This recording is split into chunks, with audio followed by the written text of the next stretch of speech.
Muy buenas noches. Me siento, siempre que vengo aquí a Beneverit, me siento como en casa, me siento en casa, rodeado de amigos. En este caso, bueno, con la enorme alegría, el orgullo y también la responsabilidad de presentar una amiga, una compañera de creación, pero sobre todo una escritora a la que admiro, porque ella tiene esa capacidad extraordinaria, esa generosidad de llamarme maestro. Y bueno, a ver, yo acepto eso como una caricia, no como un elogio, como una caricia, como parte de su ternura. Pero yo creo que a esta altura, y les tengo que contar a todos ustedes, la maestra es ella. Como decía un profesor mío, más maestro será usted. Y entonces, bueno, sí, más maestra es Anita.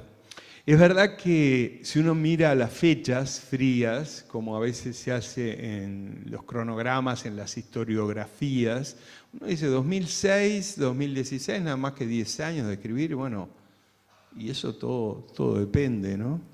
10 años de escribir con muchos textos, más allá de los 3 libros que publicó, y con un salto cualitativo que yo quiero destacar esta noche. Yo vengo a presentar Yo soy Dina, la protagonista, que es una novela. Antes que nada, voy a hablar desde un punto de vista literario, desde un punto de vista técnico. Es una novela, y como tal se lee fluidamente, pero tiene una estructura de novela compleja, tiene una estructura de novela contemporánea del siglo XXI, porque es realidad dentro de la ficción, y hay un término que a mí no me gusta emplear porque ha sido de algún modo bastardeado por algunos productos televisivos, que es reality fiction. Y si uno dice reality fiction, a ver, bueno, uno piensa en algunos programas argentinos y en Gran Hermano, en fin. Nada que ver con eso, es realidad ficción en el sentido que la academia habla de la autoficción.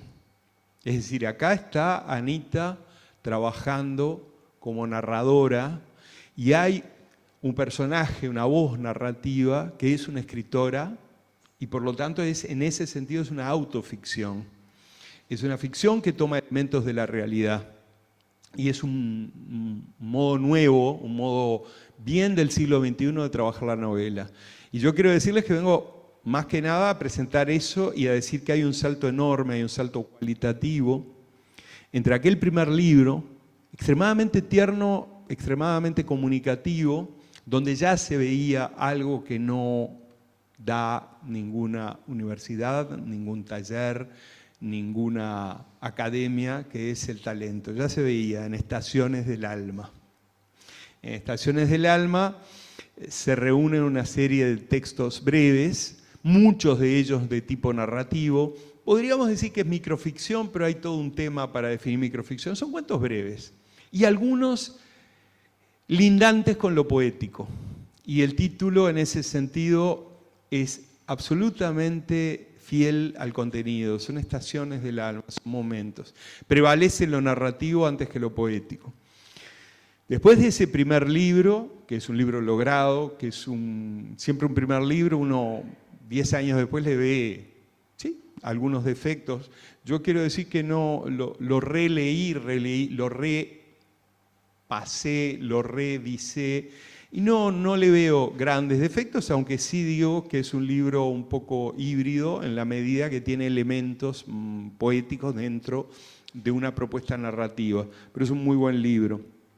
Hay un gran salto entre Estaciones del Alma, donde se trabaja lo breve, la forma breve, hay un manejo bastante lineal de lo que se narra, y Rivka, en especial el cuento Rivka. Pero acá hay que hacer una diferenciación. Una cosa es el cuento Rivka, que fue premiado.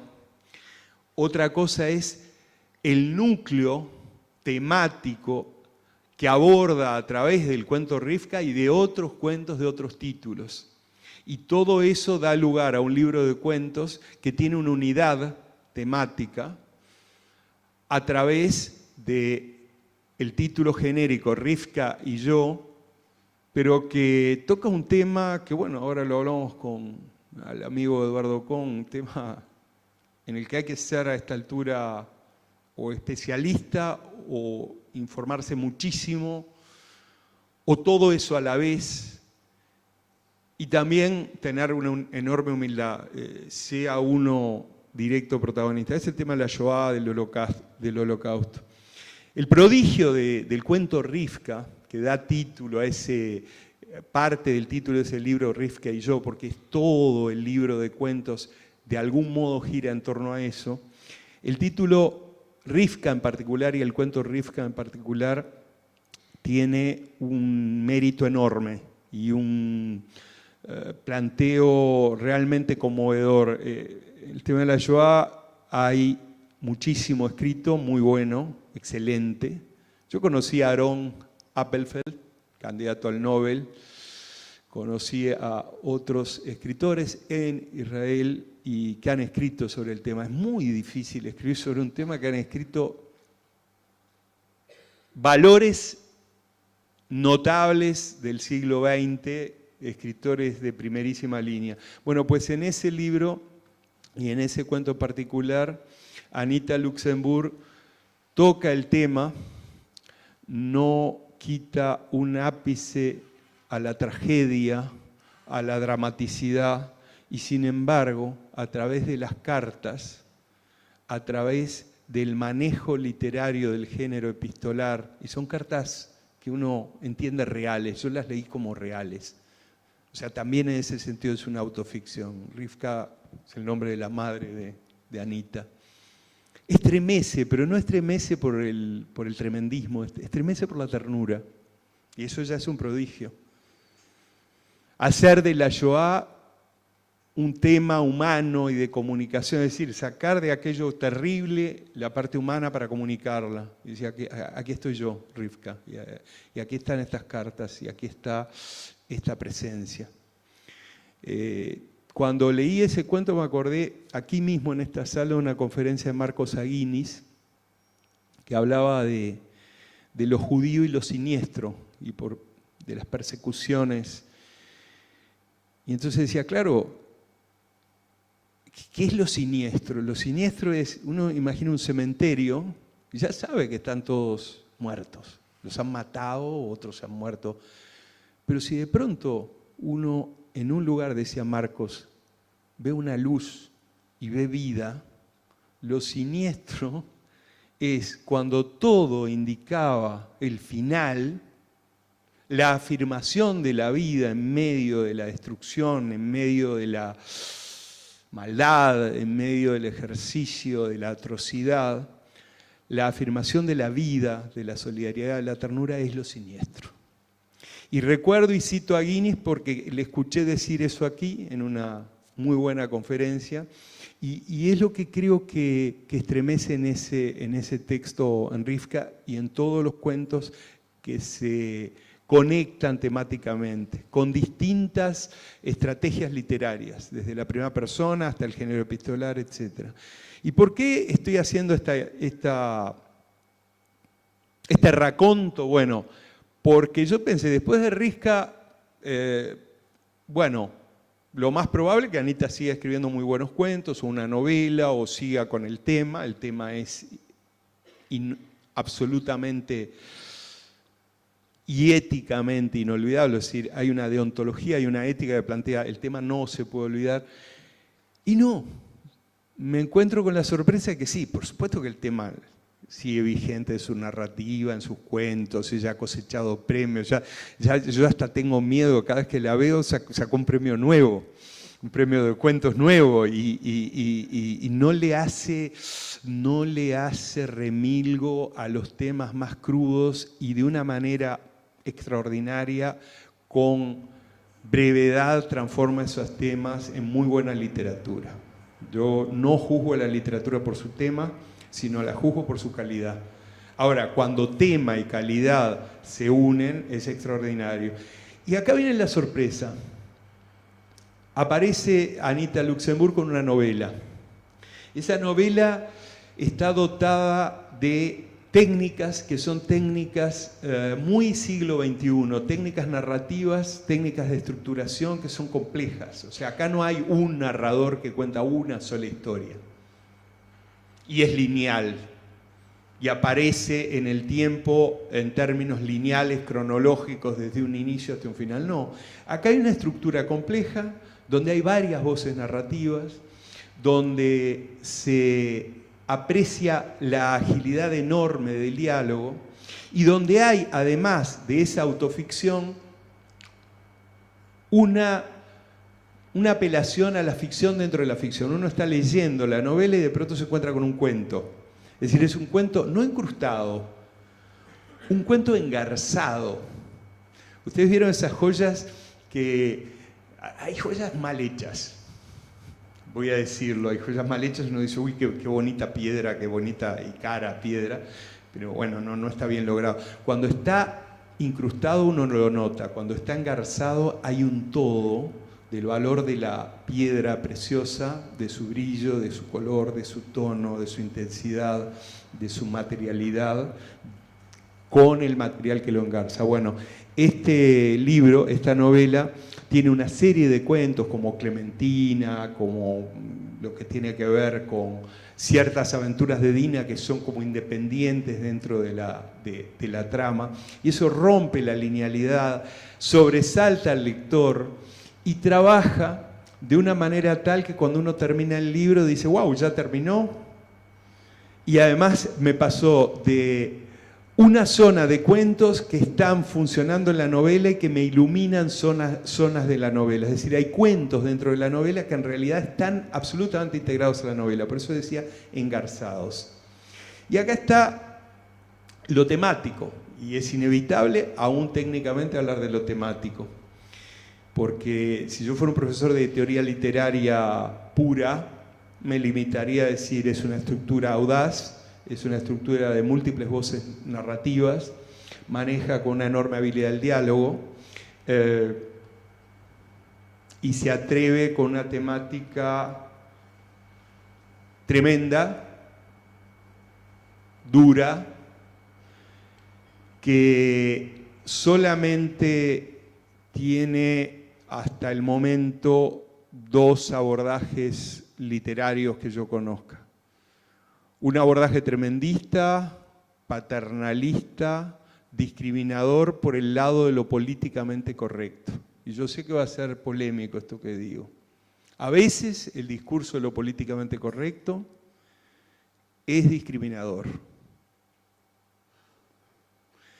Acá se habla de una persona, una mujer, una chica, que tiene el síndrome de Down, y por lo tanto se habla del síndrome de Down y es el tema de fondo de la novela. Temáticamente la novela gira en torno a eso.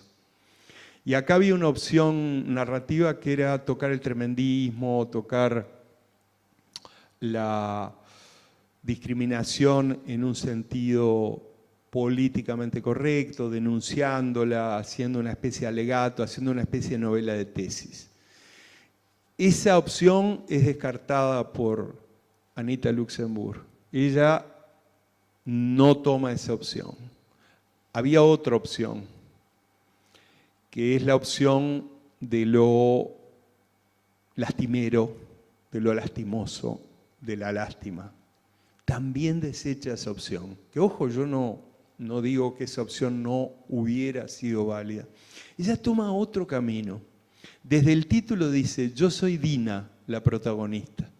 Entonces, ¿por qué digo que hay una autoficción y una realidad ficcional? Porque pone desde el título el tema en el centro del libro. Deja de lado el discurso de lo políticamente correcto, que es un discurso retórico y que a veces nos lleva a extremos tales que son autoritarios. Uy, cuidado, no vayas a decir tal o cual cosa. Lo desecha y por lo tanto toma la naturalidad de la narración. Se acerca al tema, lo investiga y lo convierte en alta literatura.